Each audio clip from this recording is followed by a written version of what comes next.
Mark McGee's men have returned to training for pre-season.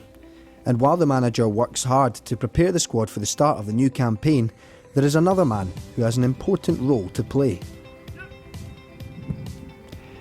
From monitoring players' heart rate and body fat to replicating matchday work rates during training, Leeds strength and conditioning coach Andy Boles has the task of overseeing the players' return to full fitness after the summer break.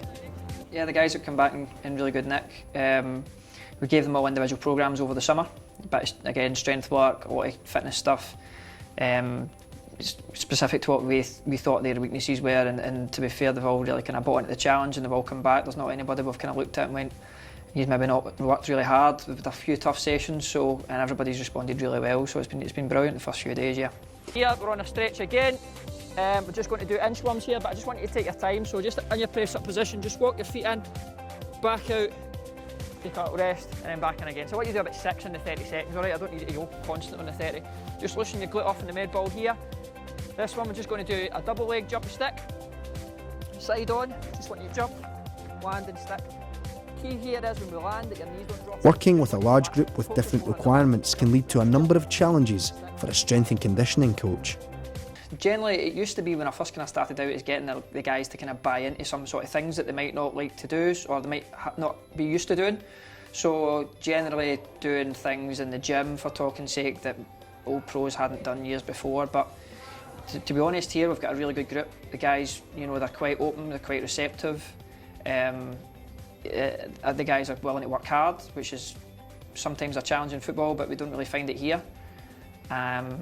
And it really helps as well that we've got some really good older pros, some experienced guys here that have kind of been around the block, but they're just as keen to learn and try new things and prolong their careers, which really rubs off on the rest of the guys. It's a massive help, that. So you take at least 2 side steps out to the back end, and then just a wee 5-yard out to me. Yeah, it'll change the direction, yeah. A significant change to the fixture list sees the League Cup get underway in just a couple of weeks' time, but Andy believes the squad are well prepared. Well, it'll obviously be a challenge because it's something completely new, so nobody's been through the process before. But as I said before, the guys have come back in great nick, so you know we're not worried about that at all. There's no questions about that because you know looking at the guys already after a few days of training, but you know we're really happy. So yeah, I think we'll be fine with that. As I say, obviously it will be a new challenge, but it'll be a nice one to try.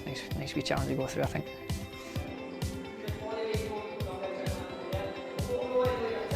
Andy arrived at the club in October 2015 from the English Championship, where he worked with Middlesbrough. And since his switch, the league's strength and conditioning coach has been impressed with the club's ambition. So I've been really lucky here that the club are really forward thinking, willing to invest in quite a lot of equipment. So we've just brought in a brand new set of GPS equipment, which basically the players wear vests during training and during games, and we can track how far they run, how fast they run, how hard they work, and that lets us know how hard the sessions are. Sometimes we want hard sessions, sometimes we want easy sessions, so it's just helping us as coaches, like making sure that the sessions we're putting on are right. We can look at what they do in a game, and then we can make sure that what we do in training almost replicates that. We've also invested in a lot of things in the gym, so I know last season we bought some equipment, but we've carried on that this year, invested in some extra things, so some extra things we can challenge the guys with strength-wise and power-wise. So yeah, it's been brilliant. That, you know, pretty much a lot of the stuff that I've asked for, you know, within reason. But you know, sometimes in football, people they don't really want to kind of commit to things like that, and they're quite happy staying. But we're really trying to be progressive and forward-thinking, and hopefully it should help. You know, hopefully we're already seeing the benefits of that with the 20s coming through the last year. You know, the great run into the season. A lot of them developed physically really well with the things we put in place, and obviously ended up winning the cup at the end of the year. So hopefully that just carries on, so the club's really can invest in its future. I suppose that's what I'm trying to say, rather than kind of staying away from that, which is excellent to see. First and foremost, I think you can judge, you know, a guy like Andy in the sports science side as to how seriously and how much respect the players give him.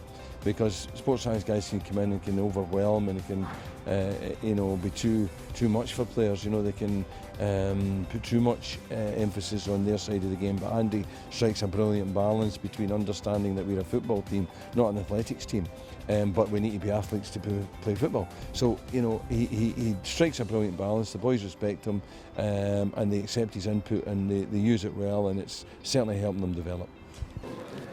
Good. And rest. Move on. How you feeling today? Better? Eating today? Aye. Good man. Good man. Come and see us today and I'll give you a wee diet sheet and that, right? Okay. And Andy, finally, I might be putting you on the spot here, but who's the best and the worst in training? I don't know. I can think of a few for the best. There's a few. As I said, all the guys, the old experienced guys, so like Mick and Hammy and Laz and all brilliant trainers.